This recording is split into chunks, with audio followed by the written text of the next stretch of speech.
All right.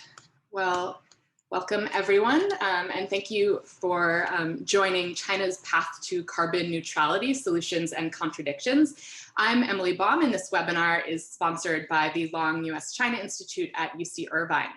So today, China is the world's largest emitter of carbon dioxide.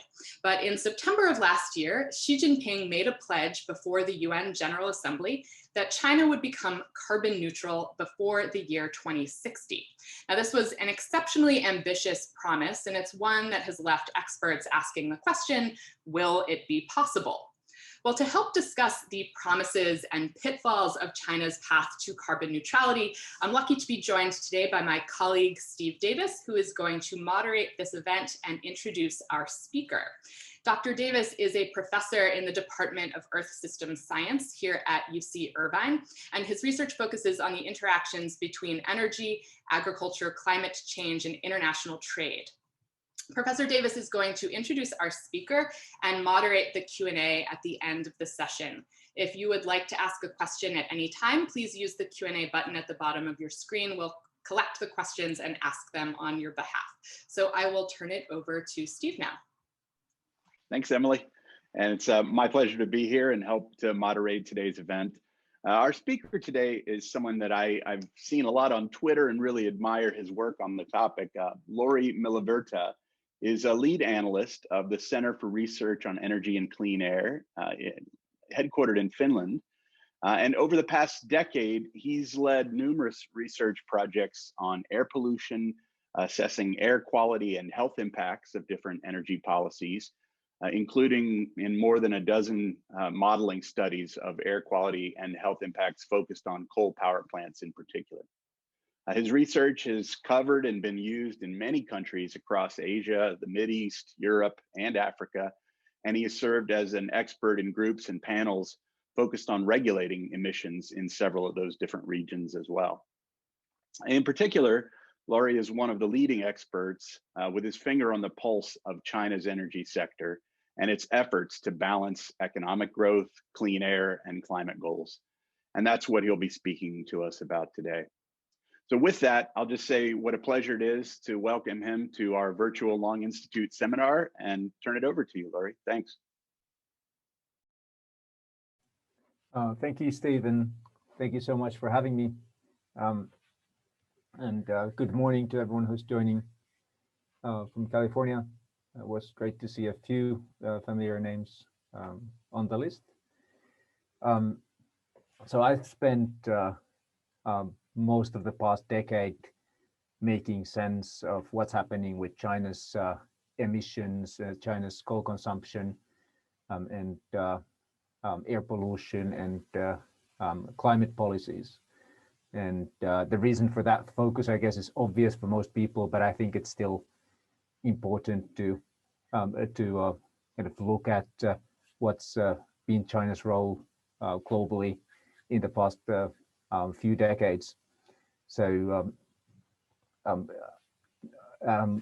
in the decade up to around 2012, 2013, China was responsible for 2/3 of the growth in global CO2 emissions. You can see here how China's the growth in China's emissions simply blows everything else out of the water. You can see other developing countries increasing emissions. You can see India increasing emissions, but all of that fails with what happened in China. And of course, you can see the developing world very slowly inching down their emissions.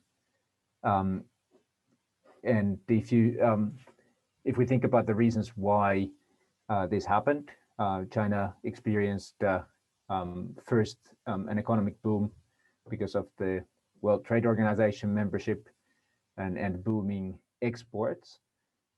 Then when the global financial crisis hit, that boom threatened to come to a halt, and the Chinese leadership made a decision that really has had a very long shadow, for better or worse.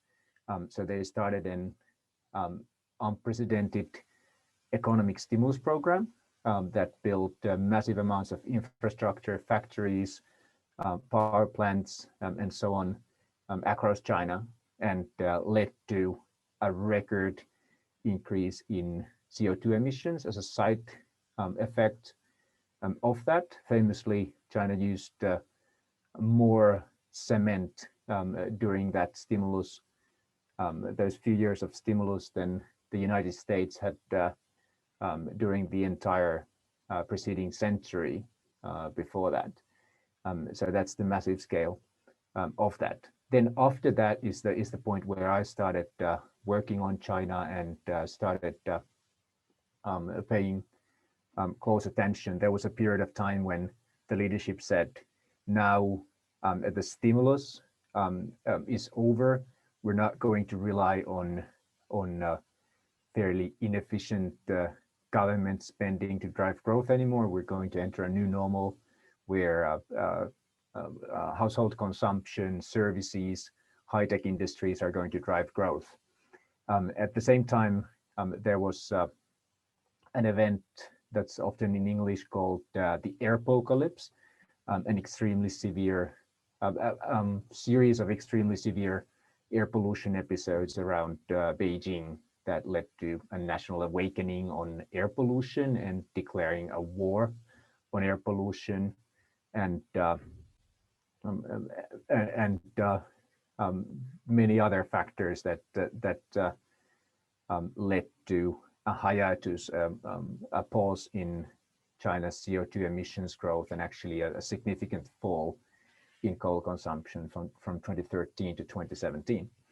And now, after that, we've seen a period that I'm calling here the old normal striking back. So basically, the leadership deciding that the fall in the old smokestack industries was way too fast. It was causing financial distress. They couldn't manage the transition, and starting a new wave of construction and infrastructure projects that has kept pushing China's emissions up again since 2017. That's what was happening in China when the COVID-19 pandemic hit, and the short-term response to that was unfortunately predictable. Personally, I was hopeful that because of all the discussion about targeting high quality growth and not being as obsessed with GDP numbers and so on, that the response would be different. But it definitely did not turn out to be the case. So in the past year, China started or doubled down on this kind of construction spending and industrial expansion that it's turned to every time there has been a negative economic shock. Interestingly, when I was researching this, I found that there was a similar response to the 2003 SARS pandemic. You could see that in, I haven't seen it discussed anywhere, but you could see that in satellite records of air pollution, that there was a spike in air pollution when SARS hit in 2003. Zooming in on the more recent past, so yesterday the International Energy Agency said that China was the only country in the world, only major emitter in the world that increased its carbon dioxide emissions last year, and that was overall by a relatively modest amount of 1.5%. But when you break it down to what happened on the first half and on the second half, it becomes a lot more dramatic. So on the first half, CO2 emissions fell by at least 3%. And then on the second half, they increased by more than 4%, while GDP increased by around 2%. So that's so essentially emissions rebounded faster than the economy, and especially steel production rebounded a lot faster than the economy, increasing by 13%, while GDP increased by 2% and a bit. This was a deliberate policy choice. If you look at the economic recovery packages and stimulus measures of most countries in the world, they focused on supporting household consumption, private consumption and incomes, supporting those industries that are worst hit by the pandemic. China's response was to stimulate construction and heavy industry, as you can easily see here from the production volumes. And at the same time, the consumption stimulus in other countries boosted demand for China's exports and also led to more growth in manufacturing industries. So overall, the effect of this pandemic has been to make China's economy much more dependent on the smokestack industries that the country says it wants to be less dependent on. And all of this is, I know this. So Xi Jinping also knew this when he made the announcement about targeting carbon neutrality. So I think that's an important thing to keep in mind. This isn't Xi Jinping saying that China's already on track. This is a signal to change direction, and then the question becomes how fast. What's interesting about the announcement is that it was proactive in the sense that it wasn't and unilateral in the sense that it wasn't conditional on what other countries do. It took most stakeholders, both internationally and in China, by surprise, which is a big contrast to how most decisions are made in China's energy policy, but maybe more emblematic of a new way of making policy. And the other notable thing is that it's just one sentence. It's literally one sentence, and that's what everyone initially had to go by when discussing the implications of this. So it's a surprise announcement that then leaves the interpretation and the implementation to the wider bureaucracy and even society. If we think about how did this announcement change the outlook compared with what we had before, is at least for me, the biggest question about China's emissions trajectory before this announcement was, okay, so China's pledged to peak emissions latest by around 2030, but what happens after? Is there going to be a long plateau of coal consumption and CO2 emissions, or very gentle, gradual decline, or are there going to be rapid reductions in emissions? And in the past years, most observers were gravitating in that direction. But now, to get to carbon neutrality by 2060, it's clear that the country has to target rapid emission cuts after the peak, whenever the peak happens precisely. Another very clear upshot is that before the announcement, the rhetoric about clean energy, especially wind and solar, was that we want to keep the market stable, we want to keep the annual installations roughly where they have been in the past years. And now with this announcement, it's very clear that those technologies have to grow much faster to deliver the rapid recarbonization. And then when we look at what this might mean for coal-fired power generation, we come to the contradictions part of the title of my presentation. So before this announcement, the expectation was that China would build another 200 or 300 new coal-fired power plants by 2030. And that expectation currently is still there. So, so the big, and at the same time, the researchers who've looked at this say that the country will have to phase out coal-fired power almost completely by 2050.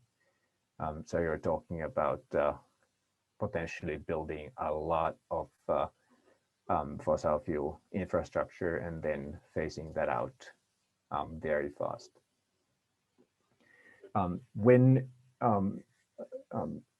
Xi Jinping and the top leadership were making the decision about this, a project at Tsinghua University on low carbon pathways for China was very influential. They played a significant role, and the presentations and the reports by that group are the best guide to what realizing this ambition might look like.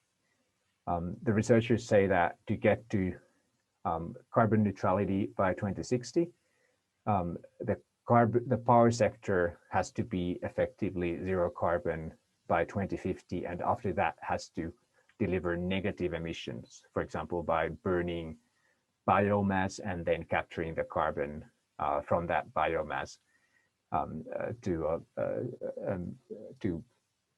in net terms remove CO2 from the atmosphere. The other really key upshot is electrification. The main way to make transport, to make industry, to make heating zero emissions is to get those sectors to run on electricity and then make that electricity using zero emission technologies.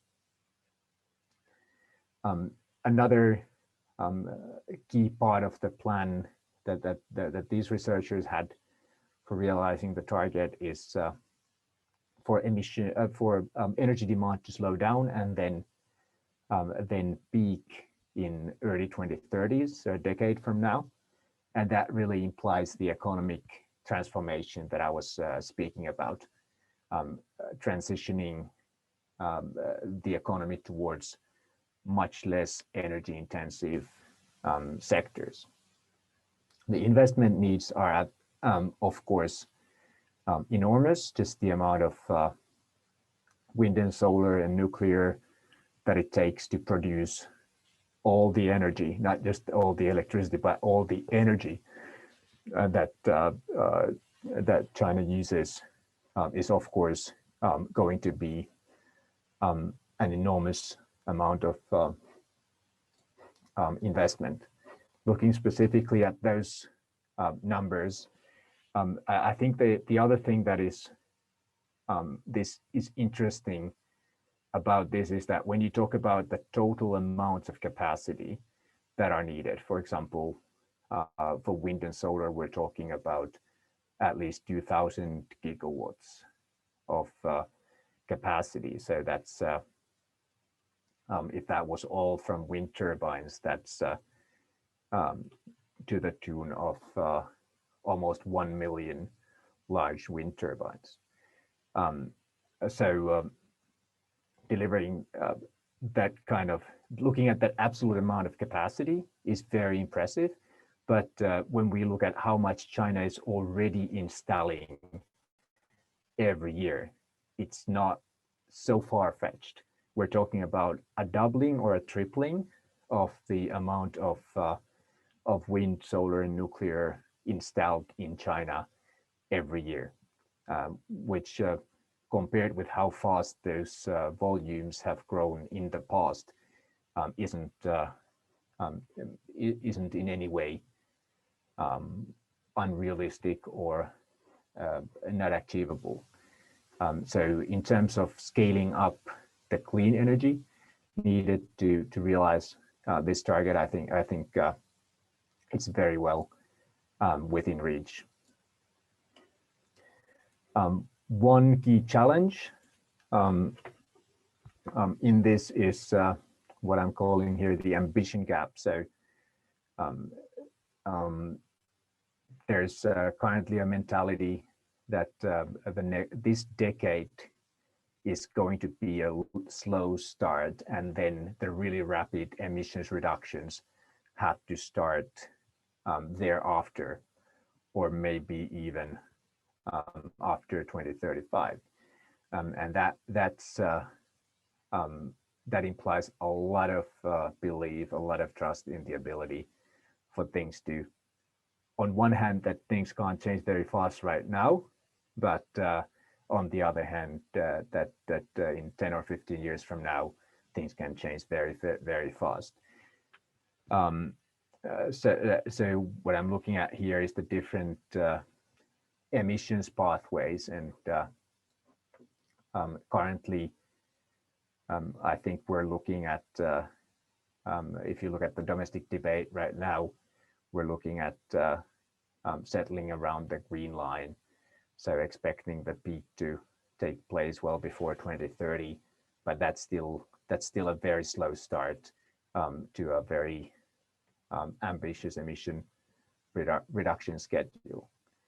The other challenge here is that a lot of provinces and state firms see this period before emissions are due to peak as a window of opportunity to build more coal-fired power plants and other fossil capacity. So addressing that tension of needing to shift investments now, needing to start to diversify the provincial economies, to diversify the state-owned industrial sector, especially right now, and then peaking towards the end of the decade is one of the key challenges for the planners right now. The picture is very similar for the target for non-fossil energy. So the share of total energy that's derived from non-fossil sources. So currently, we're expecting China to announce a target of 20% for 2025, and China's already announced 25% for 2030, up from 16% last year, and that's a very slow rate of increase that is very close to what's been happening in the past years, whereas afterwards you're going to have to accelerate very dramatically. And behind this slow start is really the challenge of managing the conflicting interests in the country. So you have cities, you have provinces that are extremely reliant on fossil fuels. For example, Inner Mongolia, a single province with just 20-something million people, added power generating and industrial capacity using as much coal just last year as Germany does in total. So you really have actors who are running in the polar opposite direction of the than the carbon neutrality target, and so getting these losers, the actors that have currently positioned themselves as the losers of the transition to start diversifying is really the key challenge for the coming 5 years.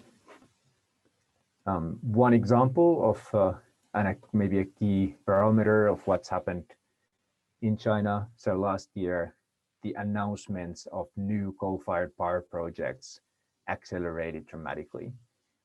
And both in terms of new coal-fired power plants added to the grid, and in terms of new announcements of new projects, China completely dominated globally. So 3 out of the 4 new coal-fired power plants were in China. One of the key signals that the leadership is willing to address some of these these troubling trends and to force some of these actors to change direction was a recent environmental inspection at the National Energy Agency. The findings of the inspection were published as an open document, an open letter at the end of January, which in itself is quite extraordinary. And the language used in this report was even more extraordinary. The environmental inspection mechanism is something that was effectively created as Xi Jinping's tool to drive the enforcement of environmental policies before it has been used to target local governments, local officials, and state-owned enterprises, but never before a central ministry. The language in the report, or the findings of the report, where what makes this important. So the National Energy Agency was heavily criticized for allowing coal-fired power capacity to increase in the more prosperous eastern provinces, in the key air pollution control regions, and for allowing heavy industrial capacity to increase in those areas, and for insufficient prioritization of the green and low carbon energy transition. So this was a very clear signal that that things have to change. The administration was given a month to prepare their response, and now the key thing to look out for is whether this criticism leads to actual cancellations of projects and stricter limits on, or stricter control of new project approvals and so on. And so the central thing that is happening this year in China is finalizing the 14th five-year plan. The overarching five-year plan will be published at the end of this week at the annual meeting of China's top legislative body, and carbon neutrality is also expected to be a key topic of debate in that meeting. After this overarching plan, there will be a range of sectoral plans on coal, electricity, energy, renewable energy, climate, and so on. And there will be a carbon dioxide peaking action plan that will be published by the Environmental Ministry. The plan that's published this week will effectively set the overall level of ambition for expanding clean energy. Those targets are often exceeded, but at least it sets a floor for that.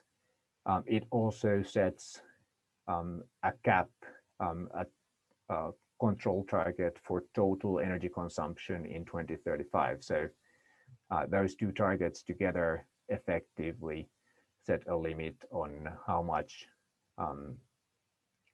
carbon dioxide emissions can increase in the next 5 years. And then all the other sectoral plans and targets later in the year will make it much more specific.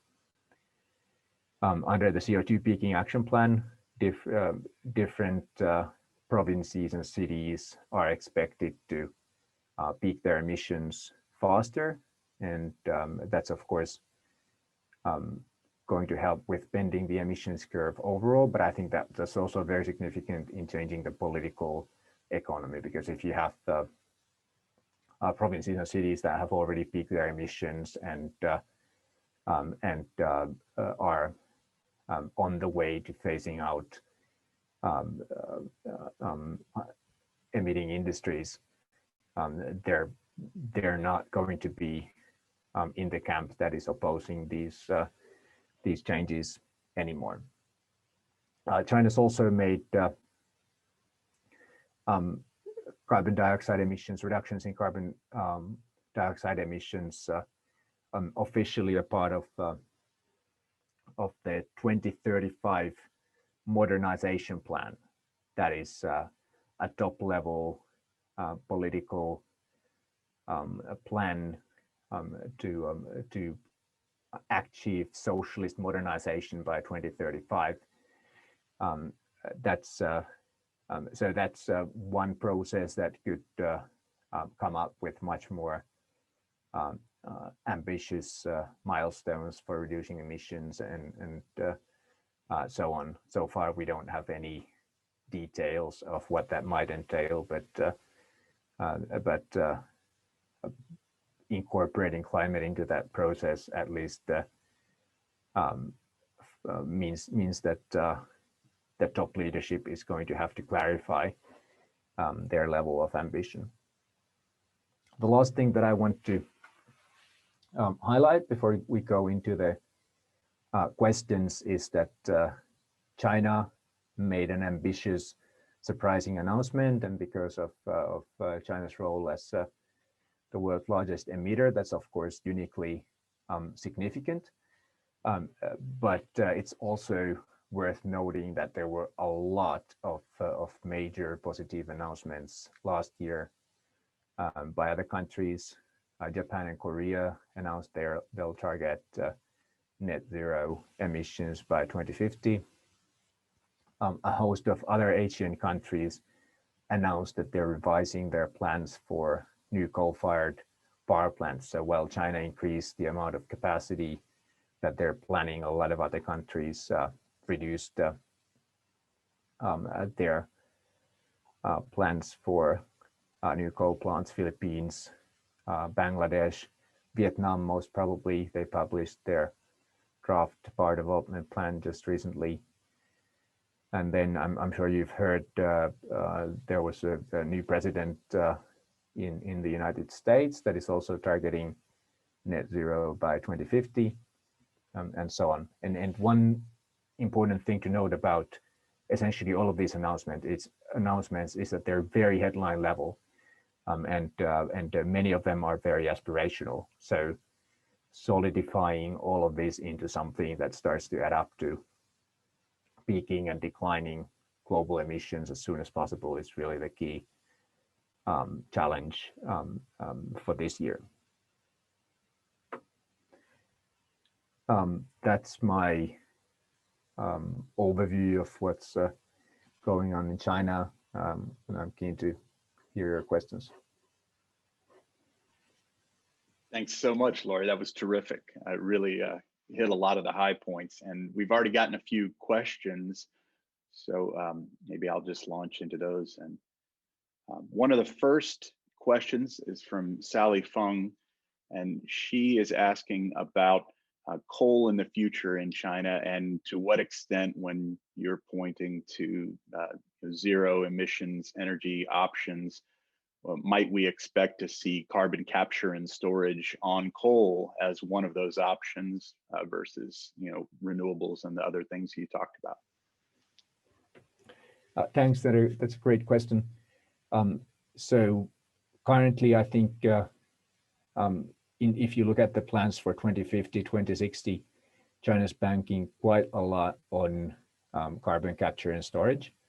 It's still pales in comparison to renewables and nuclear, but on the power sector, we're talking about 100, 200 gigawatts, so 1 to 200 large thermal power plants equipped with carbon capture and storage. There's a couple of reasons for that.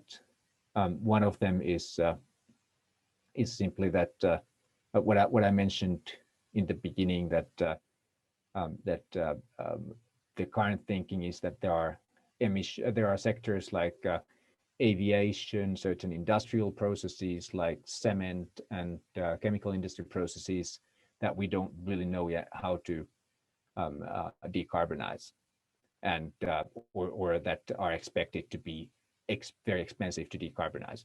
So for the researchers, at least, it seemed easier to say that we're going to use a technology that we know is fairly expensive, but that we at least know what it costs, and we're going to use that to take care of those emissions for which we don't have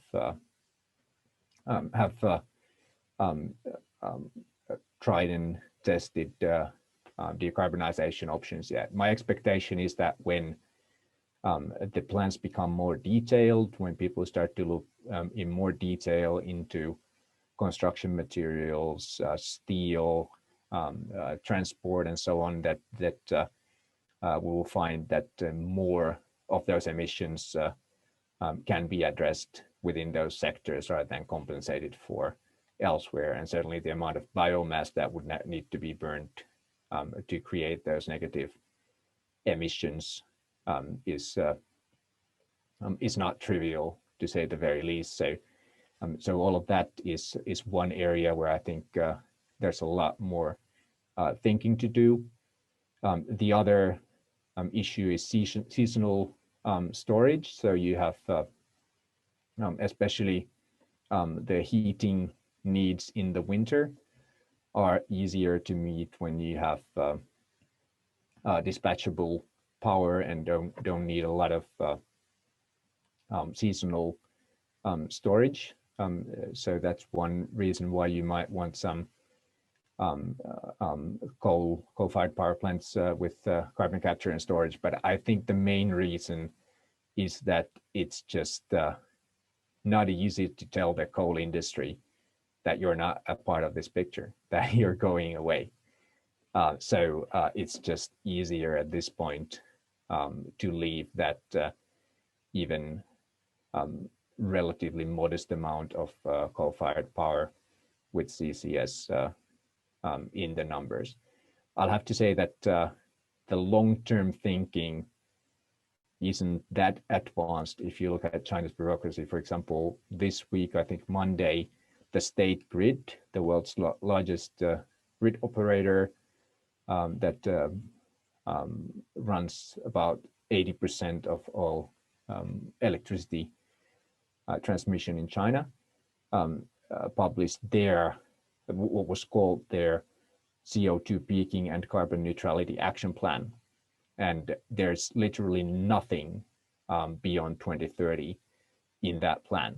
So it's really still a lot of the thinking proceeds in 5-year, 10-year cycles, and a lot of the long-term thinking is still happening, which of course, you know, the announcement was 6 months ago, and this is about decarbon and achieving zero emissions was nowhere in the debate before that. That's how radically the debate has changed. So I'm not putting too much blame on State Grid for not having a ready-made plan. I'm just highlighting that the long-term solutions are still very much being debated. That makes sense. Thanks for that. So actually several questions are focused on the Belt and Road Initiative and sort of, I think, with the idea that we see as China has continued to industrialize and modernize its economy, some of the more energy and emissions intensive activities are sort of getting pushed out into other parts of the world. And I think that, you know, there's a question of if China plans to try and influence that process as well to make sure that, you know, its partnerships and trade partners outside of China are also following a lower carbon trajectory. Do you have thoughts about that? Yeah. So of course, China's not only the largest builder of coal-fired power plants at home, it's also the largest financier of coal-fired power plants overseas. And now with Japan and Korea stepping back, China's becoming even more dominant. So if you look at the new coal-fired power projects that are announced elsewhere in the world, be it Africa or developing Asia or Balkans or Turkey or Middle East, there's almost invariably Chinese supply of equipment, of engineering, of financing involved. And that's because of the Belt and Road Initiative. That's not just something that is happening on a bottom-up basis, but something that China's taken more ownership of and put a China brand on it. The country, Xi Jinping and the ministries have talked about greening the Belt and Road for a long time, but there's been, well, I will say that there has been some progress on the side of financing more clean energy as a part of the Belt and Road.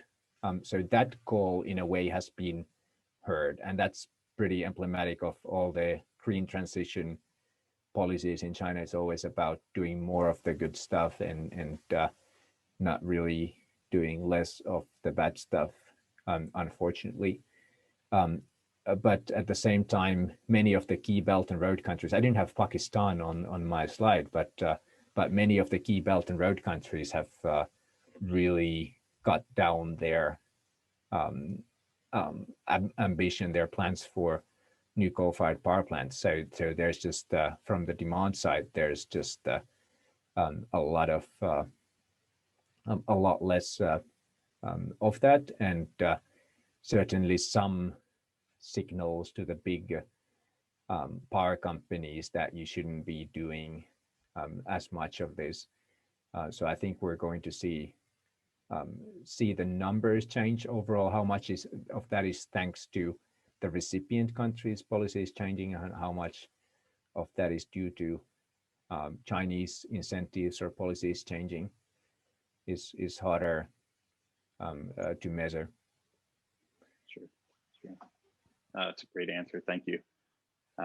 So another kind of on the flip side of that, I suppose, or at least related, is the idea that comes up pretty regularly these days of how consumers of Chinese goods around the world can help to influence this process in China for the better, whether that's by foreign direct investments or things like California has a buy clean law in place where state procurements have to actually consider the carbon footprint of goods. Do you have thoughts about the future of these type efforts, or something even more like a carbon border tariff? Do you think those are realistic, or are they in play, or does China think about these? I think one area where that can be very significant is steel, because right now you're seeing the first pilots, the first efforts to make steel without coal, with hydrogen or other measures. So, and when it's at that scale, then having niche markets of buyers who want to buy green steel. Another one would be aluminum, where you could have, for example, luxury car makers and other high value added buyers demanding green products. That can make a big difference. Buying renewable electricity is a bit touchier because there's so many of those different types of credits to go around that it's not easy to show that it's actually shifting things. So it was significant in China at the point when the electricity market reform hadn't yet progressed to the point where people can buy their own power, but that's now possible for major industrial buyers. So that's not really as significant anymore, but especially for creating niche markets, that can be important. The broader question of how to engage China and how to convince, do what we can to convince China to pursue a greener, lower carbon pathway. I think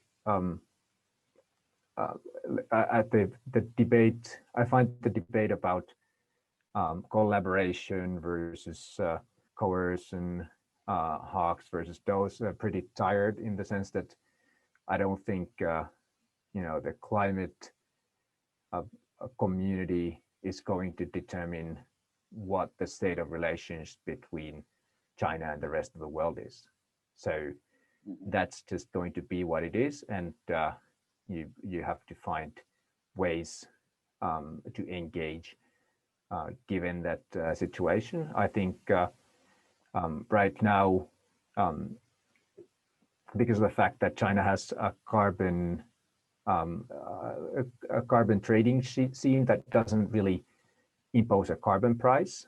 It's an interesting scene, let's say, but it doesn't create any incentive as it is right now for power producers to use to generate less electricity from coal, and it doesn't cover other sectors besides power, I think. And that's the classic case for countervailing duties, for border tariff adjustments, that you have a price related to, for example, environmental policies that is faced by producers in one country but not in another. Then I think there's a case for using that to try and push China to strengthen the carbon trading system. More broadly, I think the really key thing that is lacking in this engagement of other countries with China, be it through collaboration or more coercive measures, is just having a proper sense of what's happening in China, a good assessment of what's happening in China. So, for example, the European Union signed an investment treaty with China that says China has to follow through on climate commitments as a part of this. But as far as I can tell, there's no mechanism to articulate what that should look like, and no mechanism to periodically evaluate whether that's happening. So, we should be defining the benchmarks and the criteria for effective climate action, whether that's where investments are going, whether more coal-fired power plants continue to be built, or whether emissions are going in the right direction, and producing the data and the assessments of whether that's happening. And that should be the basis of any kind of principled engagement. Yeah, makes sense. So flipping back a bit to some technology specific questions. Someone raises, you mentioned storage and some of the challenges associated with energy storage in a more variable renewable based grid. As we know, China's also built out a lot of large scale hydro dams in the recent past. Do you see that continuing? Is hydro going to be a major part of their strategy going forward? And maybe you could even touch upon whether nuclear plays into that, as it's a different environment there in China.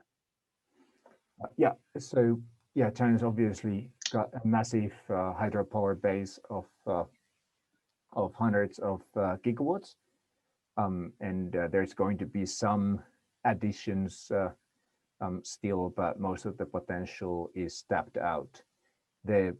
For new hydro, the potential that hasn't been even, or the key issue with hydro is that China doesn't have an electricity market, right?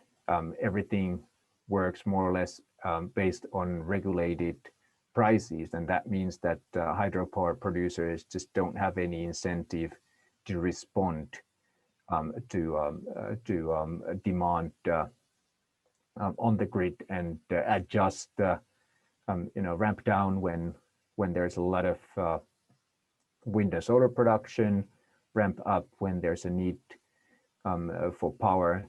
So the hydro operation is very inflexible, and there was an example of that. One of the provinces with the largest share of hydro in their production mix, Hunan in southern central China, had electricity shortages in December. A situation not so dissimilar to Texas, and a big part of that was that you had big demand peaks, but a lot of the hydropower capacity was inoperable, either because they'd already run their reservoirs dry. There's no point in keeping water in the reservoir when you're getting the same price in September or November or December. And a part of that was that there wasn't the kind of weatherproofing that's needed for those plants to be able to run when you have cold temperatures. And that's again an issue of incentives that comes from having the market. The market in place. But yeah, so there's a huge potential for hydro to play a role in regulating or balancing the grid, and there's a long way to making maximum use of that. There's also a lot of pumped hydro being built. I'm actually of the opinion that currently China's going for pumped hydro and on-site battery storage for renewable energy plants and so on way too fast.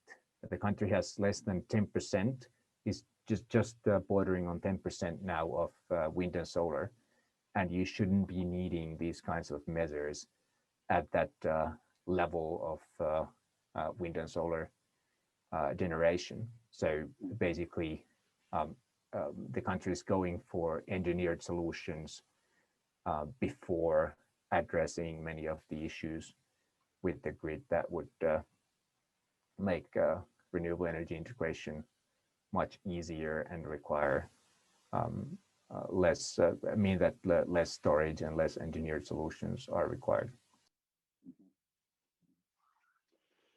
We have another interesting question, I think, back on the international aspects of China's interactions with other countries, and it's addressing biomass, and in particular, I think some deforestation concerns.